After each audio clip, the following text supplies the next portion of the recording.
understand that I don't want to be a second-class citizen anymore. Vice President Harris, the first Democrat in almost 40 decades, as I just mentioned, to not get the backing of the Washington Post. Yes, Libras are melting down like never before. Several readers have taken to social media to announce they are canceling their Washington Post subscription over the paper's lack of endorsement.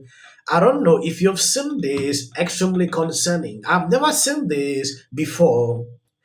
Rejecting to endorse a candidate, why is it a problem? Vice President Harris, the first Democrat in almost 40 decades, as I just mentioned, to not get the backing of the Washington Post. And you just heard Jose say, you know, who cares, right? I mean, it's a paper endorsement, doesn't necessarily move the needle. But it is interesting that they chose this moment to stay neutral.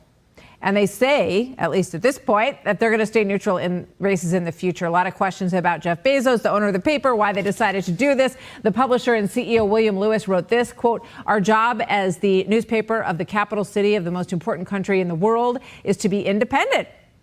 And that is what we are going to be." Let's bring in Media Buzz host Howie Kurtz, who previously worked at the Washington Post for nearly 3 decades. Howie, great to have you back today. What do you make of this?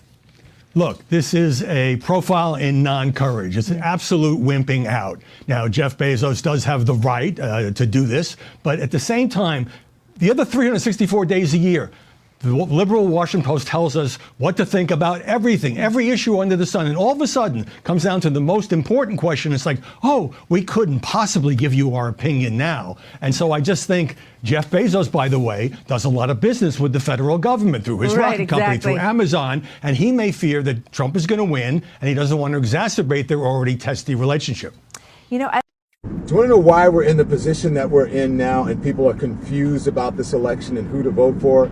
Because of this, Jeff Bezos has forced the Washington Post, the newspaper he owns, to not endorse a presidential race for the first time in 36 years.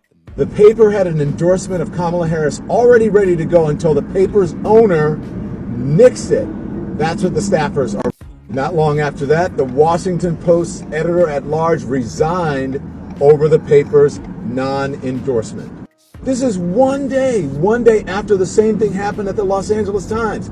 Its billionaire owner as well nixed an endorsement, and then the Times editor, the Los Angeles Times editor, resigned after the owner blocked. Yes, the Washington Post don't want to save democracy.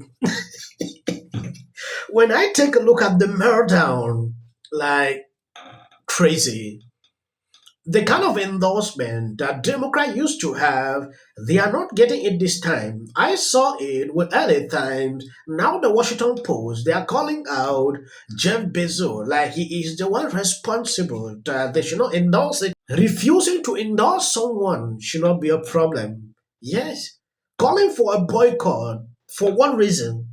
They want to be neutral. That is their decision. They have been doing that in the past, though we understand how they report always in favor of particular people, which I don't even want to go there. Now this decision, calling to boycott the newspaper, what is it for? You know your campaign is falling apart when legacy media is turning on you, and former advisor to Obama is criticizing how bad Kamala Harris is doing. Because let's just be reminded that the last election back in 2020, it said Washington Post endorses Joe Biden for presidency. Is Washington Post realizing, and other legacy media realizing, that they're getting caught with their propaganda? What would concern me is when she doesn't want to answer a question, her habit is to kind of go to word salads. CNN, which is the media channel that always leans towards the Democratic Party, and this is the former advisor to Obama, criticizing how Kamala Harris does not answer questions and she always leads with word salads. All I have to say, Kamala, is you're done. We spent the better part of an hour talking about Donald Trump's former chief of staff telling the Washington Post directly about his concerns that the ex-president would use the U.S. military against American citizens on U.S. soil. The work of the Washington Post has been elevated here. Not that they need it, but it's been essential, especially when it comes to highlighting the threat that Donald Trump poses to democracy and to the First Amendment.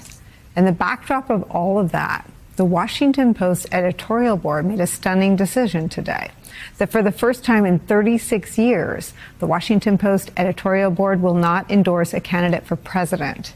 Washington Post CEO Will Lewis writes this about the non-endorsement today, quote, "We see it as consistent with the values the Post has always stood for and what we hope for in a leader. Character and courage in service to the American ethic, veneration for the rule of law, and respect for human freedom in all its aspects." I don't even know what that means. What do you think of the Washington Post not endorsing? I mean, they're justifying it by saying they're going to go back to their roots, that they didn't used to endorse. They've been endorsing, by the way, since the 1980s. The LA Times also not endorsing. That's causing quite a controversy inside that newsroom. Somebody quit over it. There's all these allegations out there that companies are, starting to bend to the, not the likelihood, but the possibility of another Trump presidency. Do you think this stuff matters? It certainly doesn't matter to voters. Look, the Washington Post endorsement or the LA Times endorsement, if it affects 10 people for president, I'd be surprised. It can. Endorsements do matter for local races because people really don't know the names and the issues. But for president, this is a joke. It doesn't affect the voters. But I'll tell you what it does affect is the reputation of the institution. And the former executive editor, Marty Barron, had some very interesting comments on Twitter. Yes, I don't know why some people take politics this way. Just a few days, we'll not be talking about this again. Some will create enemies that will last forever. Some will not even be talking with their family members because of politics. It is not worth it. When I see people getting so agitated like a case like this, it gets me irritated sometimes. Why should you even be to that level? You can have family members that disagree, go their own way. You can have friends that do the same. Yes, allow them to make decisions. If the Washington Post is taking that decision not to endorse Kamala, it should not be a problem. Yeah, they have been doing that in the past. When you look through history, you can see clearly that they have been endorsing Democratic candidate. So if they don't do it this time, there must be a reason. You can put up a candidate that they are not comfortable with. You will not force them to do that. I don't understand why some people cannot even get this. It's crazy. At a certain point, This November, I'm voting for her, Kamala Harris. You know why? Because she's a woman and she's going to understand that I don't want to be a second-class citizen anymore. I want to see a woman in the White House. I would like to see that. Right now, we have no equality. We're not even able to say whether we want to have a kid or not. I don't have to worry about that anymore, but I do have to worry about the fact that my nieces and whoever comes later is going to be second class. We'll be told about our bodies and what we're to do with them, because for the good of who? Men aren't told what they're going to do. I want equality, real equality. I don't want to be talked into anything anymore, being told what I'm going to do with my own body, because that's too creepy. That's not small government. That's dictatorship, and I don't want that. So, ladies, can we stand together once and let our voices be heard? Unless you like The Handmaid's Tale, I don't know. But anyway, I'm Cyndi Lauper, and I'm so proud to be voting for Kamala Harris. yes, if you listen to her keenly, you realize she is voting for her because she is a woman, and this issue of abortion, that is just all what she has outlined. Taylor Swift, the same thing. This is I don't know if it's a billionaire. This woman is rich. She doesn't understand how the poor are feel. She doesn't know that. They don't care how the middle class is feeling. Reason they usually take this crazy decision, then ask their followers to do the same. They don't know what you're eating. Voting for Kamala Harris on November 5th. I think it's a pretty good guess. Well, what do you think the world will be like in a second term? with the President Trump second term. A lot of people I know what it'll be like if we let her in. Yeah. Oh, really? And that ain't good. Yeah. Well, Miserable track record. Appalling track record. No policies to speak of. I mean, Kamala's big, I think, challenge here to win over the undecided voters. The majority of the times, he's pure nonsense. It's looking increasingly likely that Kamala Harris is going to appear on Joe Rogan's program on his podcast. Republicans would take another hour to kind of go to word salad city. Incumbent Democrat. All this will be over. We'll not be hearing these stories again.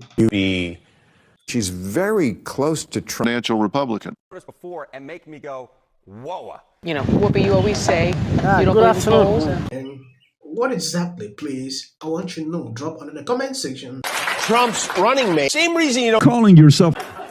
Well, this is a problem. Holmes Enterprise. If you are over 18, please register to vote for something else. Are now stepping forward. Seen before. I don't care if they write that. It was right, and you got. I'm going to shake it off. It's like 73% said they're voting for Trump. Okay, yeah. You hired me 4 times. I tell him I'm. Is a border wall stupid?